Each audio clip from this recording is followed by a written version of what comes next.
The nightclub pulsed with energy, the bass vibrating through the floor. Vine adjusted her sleek black dress, her confident stride carrying her toward the bar. Her mission was clear: get close to Jungkook, the most powerful and dangerous man in the city's underworld. She spotted him instantaneously, commanding the VIP section like a king. Surveying his empire, his sharp gaze swept the crowd, landing on her, as if he already knew she didn't belong. Vine smirked inwardly. Let the game begin. She approached the bar with purpose, ordering a drink with a casual air. Jungkook's voice cut through the noise as he ordered his own, his dark eyes locking onto her. "You are staring," she said, meeting his gaze without flinching. "Maybe," he replied smoothly, his smirk almost staring. "You don't look like the type who come here often, and you don't look like the type who asks questions." She shot back, her lips curling into a subtle smile. Jungkook chuckled, raising his glass. "You have got a sharp tongue. What's your name?" "Wine," she said confidently, offering her hand. "And you are?" He ignored her hand, leaning closer instead. "You know exactly who I am." Vine's heartbeat quickened, but she kept her expression neutral. "Guess the rumors don't do you justice." Jungkook's chuckle was low and dangerous, two unexpected encounters, he said, clinking his glass lightly against her before walking away. Vine's POV. As she watched him leave, Vine allowed herself a small breath of relief. Jungkook was everything the report has described: calculating, intense, and commanding, but she wasn't going to let that intimidate her.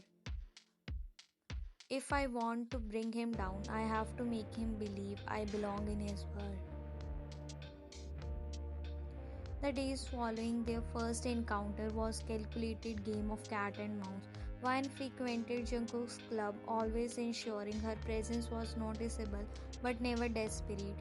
She made sure to blend into his world, earning the trust of his associates and gradually working her way closer to him. Tonight was no exception. Jungkook's piercing gaze found her the moment she entered his private club. Dressed in a striking yet understated outfit that screamed confident, he leaned back in his seat, a ghost of smirk on his lip, as if inviting her to approach. As expected, Vine approached him, taking the seat beside him as she absorbed his surroundings. No guards can be seen today like usual, making her curious about it. "So Mafia King is here without any guards, trying to be daring?" she asked as she took the sip of her drink. "Someone is being more curious, aren't they?" Jungkook replied as he played with the glass in his hand. Vine looked up at him. "Aren't you afraid? What if someone attacks you? There won't be any chances for you," she said in a mocking tone. Jungkook chuckled as he looked straight in her eyes, smirk playing on his lips. "Do you know who I am?" "Jungkook, Jeon Jungkook. I am not afraid of anyone. Everyone is afraid of me," he replied. "Except me," she said confidently as she smirked. Jungkook chuckled again as he looked down, shaking his head for a moment before making eye contact again. "We'll see. Till then," he said with a mocking tone, making Vine blush nervously. Time skips. As Vine got out of the club, Jungkook followed her behind. "Get in," Jungkook said abruptly, leaning against a sleek black car parked outside the club. His expression was unreadable, his tone commanding.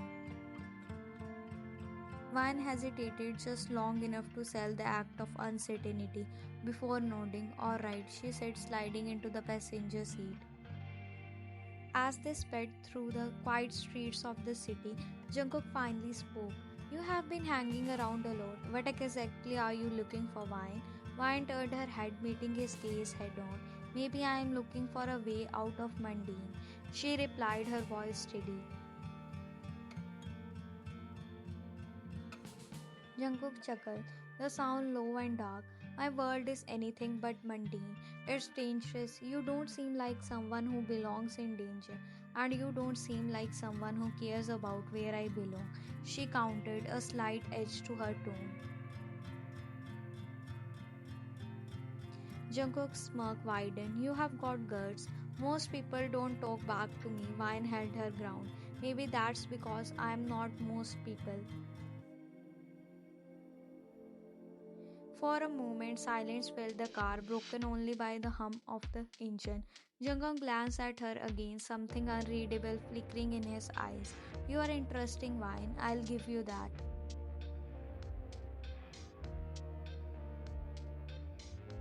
Vine leaned back in her seat, the cold night air rushing through the windows open. She did manage to pique Jungkook's interest without revealing too much. Step 2. Make him trust me but never forget who he really is.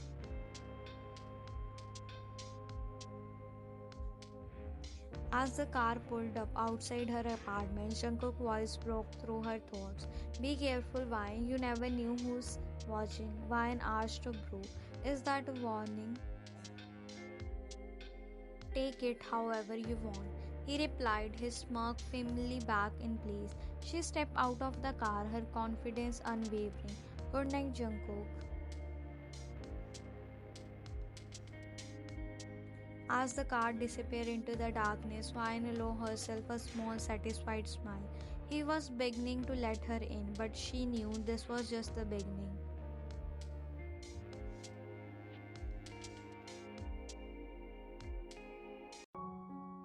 The sound of clinking glasses and polite applause filled the air as Vine stepped into the grand ballroom.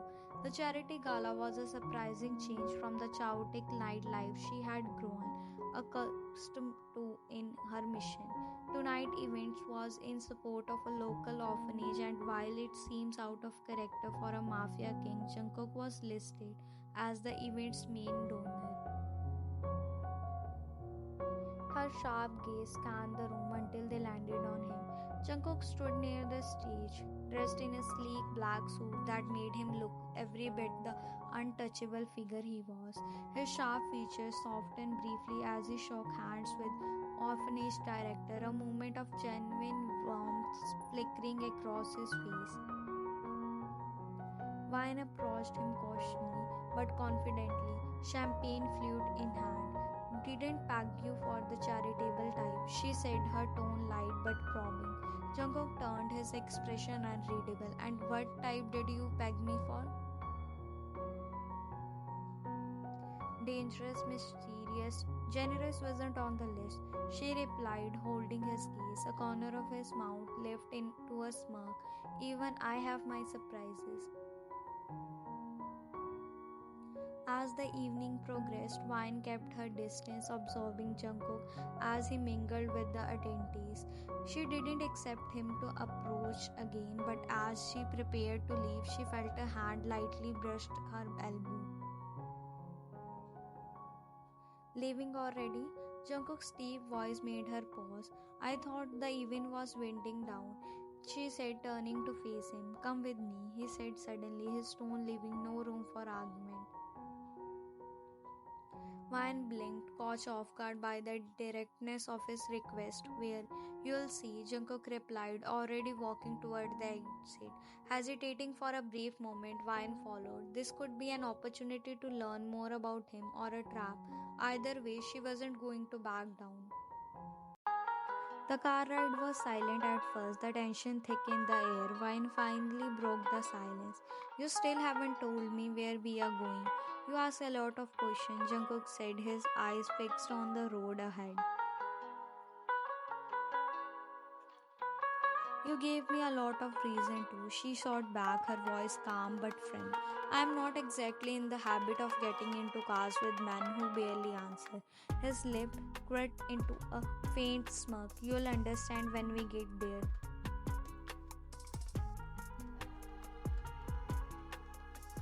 Vine crossed her arm, determined to hold her ground. Is this some kind of test? Maybe, Jungkook said, glancing at her briefly, or maybe I just want to see how far your curiosity goes.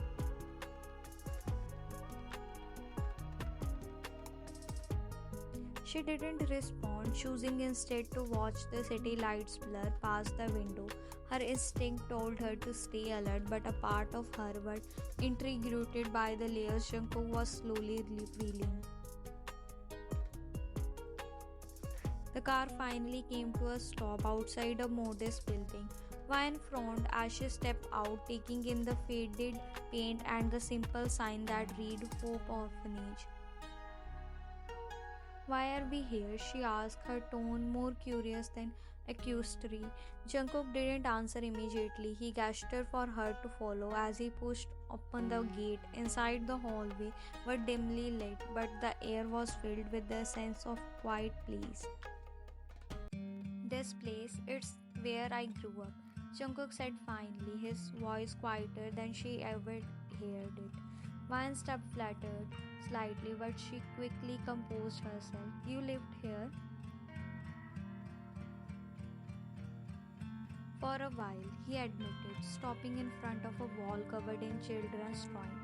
His eyes lingered on a crude sketch of a boy holding hand with what looked like a stick figure family. The streets weren't exactly kind. This place saved me. Vine studied his profile, noting the way his jaw tensed as he spoke. For the first time, he seemed less than like the untouchable mafia leader and more like a man with scars he hadn't yet healed. Why tell me this? She asked softly. You didn't strike me as the type to open up easily. Jungkook's lips pressed into a thin line. You have been around long enough to notice the cracks, haven't you? Considered then filling in the blank. Vine leaned against the wall, her gaze steady. I didn't think you trusted me enough for that. I don't, he said bluntly, but I have learned that trust is a currency. You give a little, you take a little. She nodded slowly, filling away his words. Every piece of his story brought her closer to her goal, but she couldn't ignore the pang of sympathy she felt. Back in the car as they drove back, Vine glanced at Jungkook, her mind racing with everything she had learned. So why now? Why now what? Why tell me everything about this tonight? Why bring me here? She asked. Jungkook's expression didn't change, but his grip on the steering wheel tightened slightly. Because I want you to understand one thing, Vine. In my world, nothing is what it seems.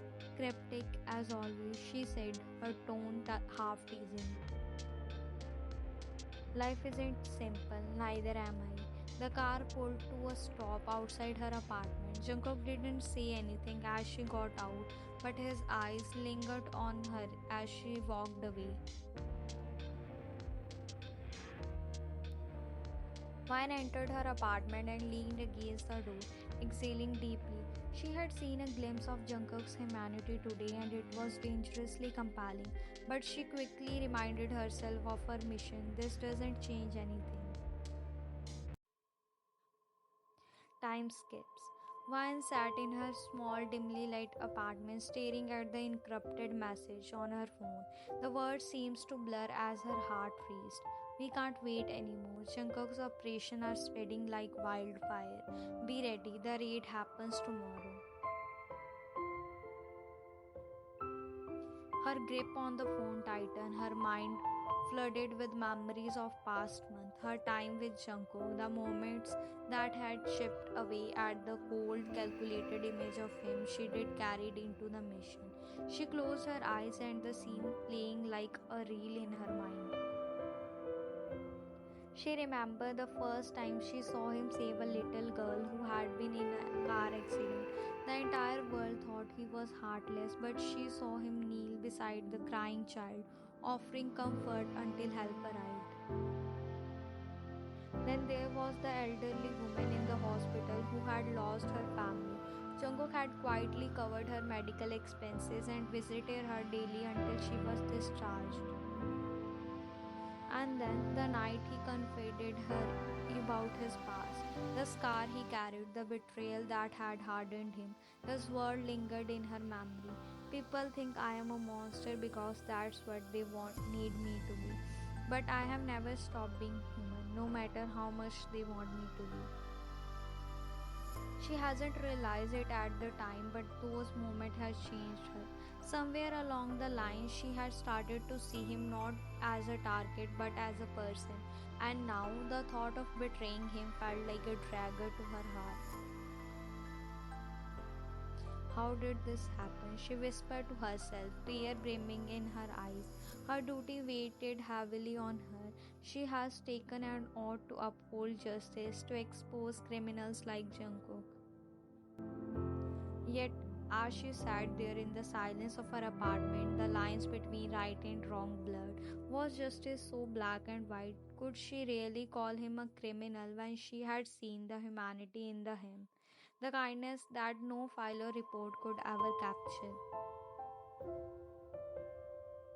Her phone buzzed again, snapping her out of her thought. It was message from her handler. Stay focused. Don't forget why you are there. We can't afford distractions. Distractions that what they thought about her emotion were a hindrance to the mission, but to her they were so much more. Taking a deep breath, Vine picked up her phone and typed a reply. I need to talk to you about the plan. Time skip. The next day, Vine stood outside the police headquarters. She had spent the entire night wrestling with her thoughts, replaying every moment she had shared with Jungkook.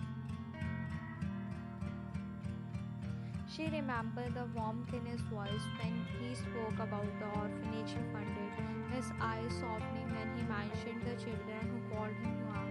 She thought of how he had taken a bullet for one of his men, a loyalty that no cold-hearted mafia boss would ever show. And yet the files were damp.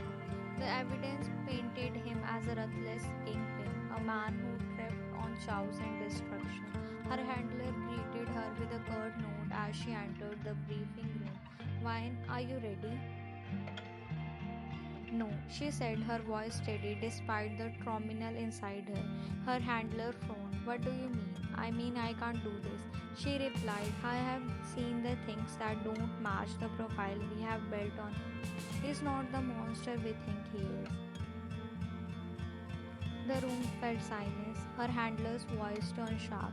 This isn't about what you feel, Vine. It's about the evidences. Don't let your emotion cloud your judgment. She shook her head, her voice breaking. It's not just emotion, it's facts. I have seen him save lives, care for people. The file doesn't tell me the whole story. Her handler slammed his hand on the table. Enough. The raid happens tonight, with or without your cooperation. By the time Vine reached Jungkook mansion, dusk has settled.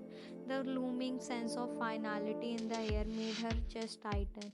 The guard let her in, and she found him in the study, sitting in his leather chair, his back to the door.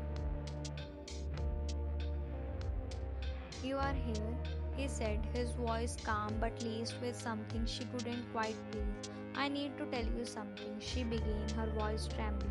He turned, his piercing gaze meeting her. Let me guess, you are here to say goodbye?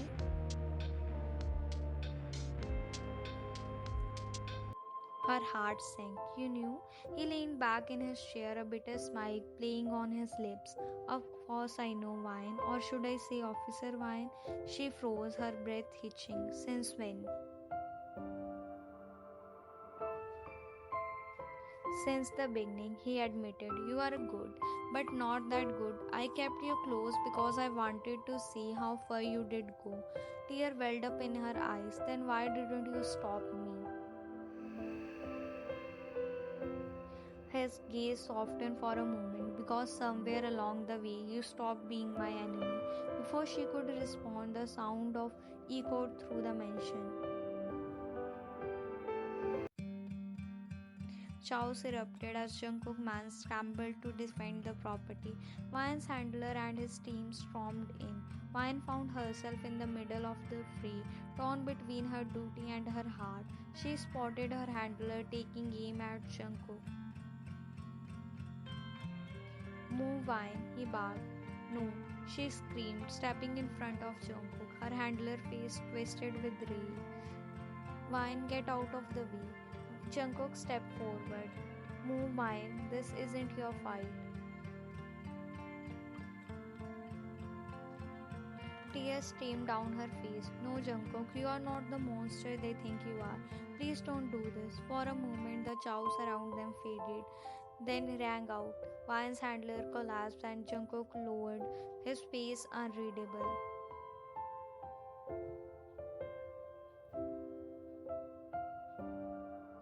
Why? She whispered, her voice breaking. He didn't answer. Instead, he turned and disappeared into the smoke filled night, leaving her standing amidst the vicarage of their lives.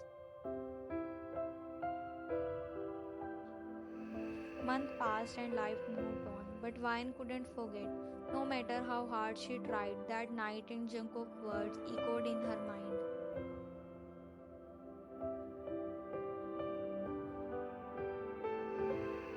One afternoon, as she sat in a small cafe, nursing a cup of coffee, staring at the envelope and red roses in her hand, they had arrived that morning, unmarked and mysterious.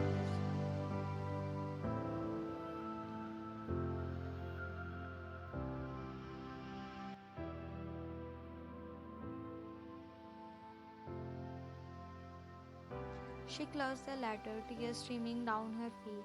Somewhere in the shadow, Jungkook was still out there, a ghost of her past. As she stepped outside, she caught a glimpse of a familiar figure disappearing into the crowd. A bittersweet smile crossed her lips. Even if their path would never cross again, she knew that a part of him would always remain with her. Like, share, and subscribe my channel. Thanks for watching.